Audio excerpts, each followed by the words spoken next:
संशय से भरा हुआ संसार, जब तक हम इसको स्पष्टीकरण से नहीं समझते, जैसे चादर हटा के किसी वस्तु को नहीं देखेंगे, ये तत्व और गुण के धर्म को नहीं पहचानेंगे, जब तक ये संसार संशय से भरा हुआ रहेगा। जब इन एक एक भिन्न भिन्न चीज़ों को परखते परखते जब हम पूछेंगे कि ये चमड़ा है, ये कपड़ा है, ये कपड़ा पहले देखेंगे, फिर चमड़ा देखेंगे, फिर चमड़े के बाद में फिर उसके नाखून है, बाल है, तो ये सब क्या है? तत्व की प्रकृति, बल और माया है। तत्व है, प्रकृति है, बल और माया, ये सब चीज़ है भिन्न भिन्न। अब इनको एक एक को समझाने के लिए 7 कांड रामायण में बने।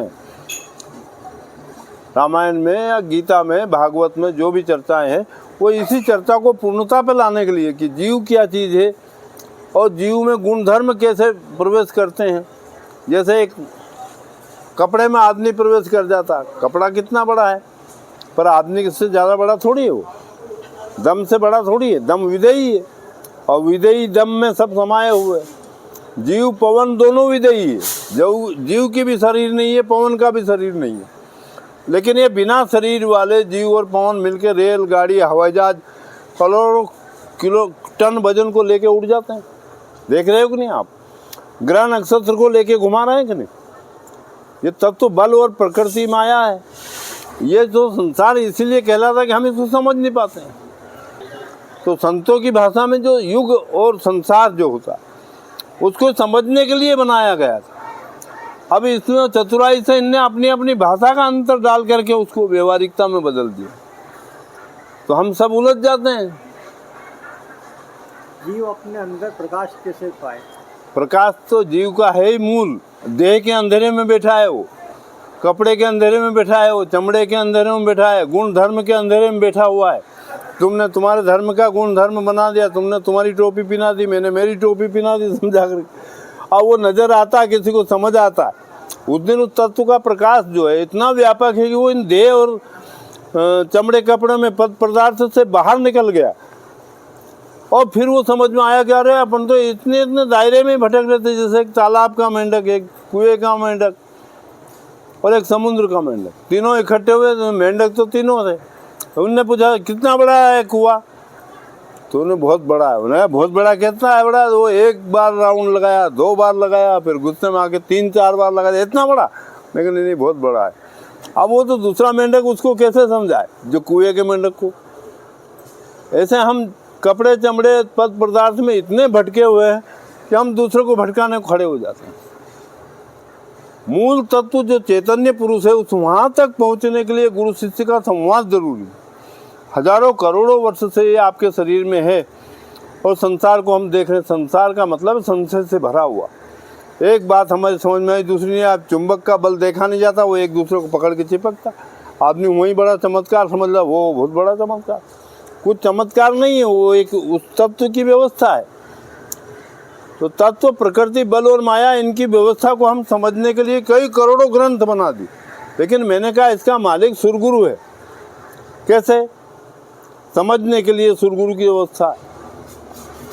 सुरगुरु सारे शरीर का मालिक है कि नहीं? सारे शरीर में जो भी चेतना है, जो तत्व है, जो सारे विश्व का संचालन करता है, वो तो श्वास ही है ना। अब जिंदों को लोग मुर्दा कर रहे हैं, आप किसी को पका के खा रहे हैं, किसी गला काट के खा रहे हैं, तो ये तुम्हारी व्यवस्थाओं का ही व्यवस्थाओं से निरादर कर रहे हो। मूल तत्व को समझने के लिए दया, सत्य, प्रेम और विश्वास को कायम करना पड़ेगा। और जब तक ये कायम नहीं होगा, यह विश्व का संसार जिसको तुम कहते हो, वो कहना भूल जाओगे। क्योंकि माया संग नहीं चलती, उससे लोग डरते हैं। वो चलती नहीं, एक पल आई, दूसरे पल तुमसे हट जाएगी। वो संग नहीं चले, संग चले सो धन है संतो। संग में श्वास चल रही है आपकी, बचपन से बुढ़ापे में, जवानी में, उम्र में, पद में, पदार्थ में, जल में, आकाश में, पृथ्वी में, पानी में, सब में क्या चल रहा है? सुर चल रहा है कि नहीं? आपका श्वास, जहाँ आप खड़े हो वहाँ श्वास चल रहा है कि नहीं? तो ईश्वर आपका जो है विश्व का संचालक है। ये आपको जानने के लिए कह रहा है, ये मनाने के लिए नहीं कह रहा कि तुम इसको मानो। मत मानो, परिणाम आपको भोगना है। कपड़े का किया हुआ परिणाम कपड़े में भोगना पड़ेगा, चमड़े से किया हुआ परिणाम चमड़े से भोगना पड़ेगा। और इन चमड़े कपड़ों के बजाय गुण धर्म में तुम उलझा रहे हो लोगों। जो आदमी को दिखता नहीं तो वहाँ लोग समझाते हैं हमने यूँ कर दिया, हमने जिंदा कर दिया, हमने पैदा कर दिया। अरे वो मरे ही नहीं कभी, उसको तुम क्या जिंदा करो? ये तो तत्व प्रकृति बल और माया को चमत्कारिक ढंग से लोग पेश करके बड़े बन जाते हैं कि मैंने तुम्हारे मन की बात डाल ली, ये कर लिया। हमने हिस्सेवादी दुनिया पैदा कर दी, रुपया जिसका नाम पाए हिस्सा। आपके हिस्से का काम आपने कितना किया उतना पैसा ले लो। आप पाए हिस्सा में मतलब आपने अपना संग्रह कर लिया, तालाब भर लिए बड़े बड़े, करोड़ों रुपया इकट्ठे कर लिया, अरबों, उससे दुनिया की व्यवस्था को बदल रहे हो आप। प्रकृति में आप धोखा दे रहे हो, सरकार को आप धोखा दे रहे हो, अनेक रुपया दिखा करके, पद पदार्थ का घमंड दिखा करके आप लोगों को बेवकूफ़ बना।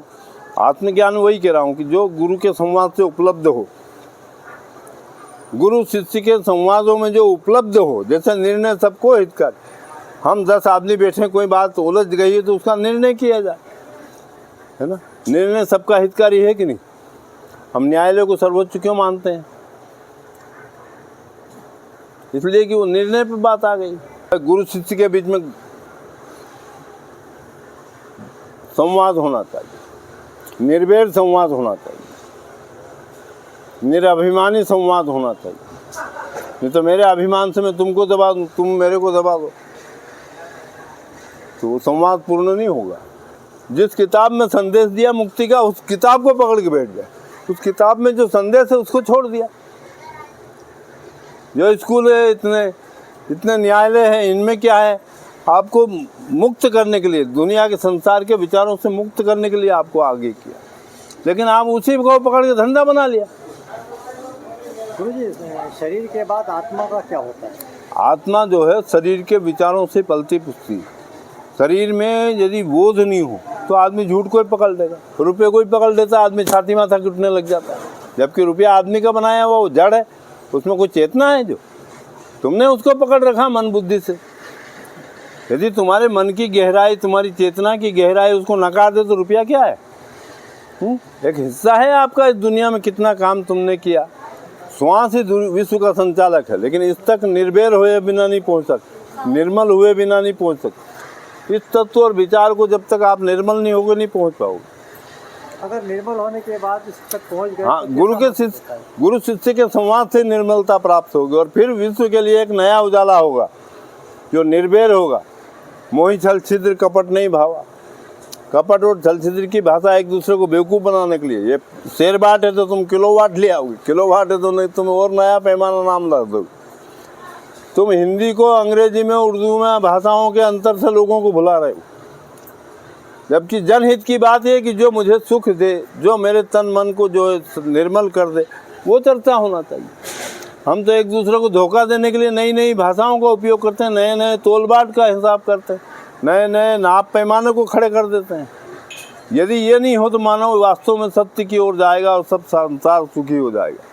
मैं कह रहा हूँ 9 वर्ष तो होते ही नहीं, हर सेकंड नया है, हर सेकंड नया। तुम हर सेकंड को भूल गए, महीनों को भूल गए, दिन को भूल गए, तुम वर्ष को 9 कर रहे, एक साल में 9 वर्ष कर रहे हो।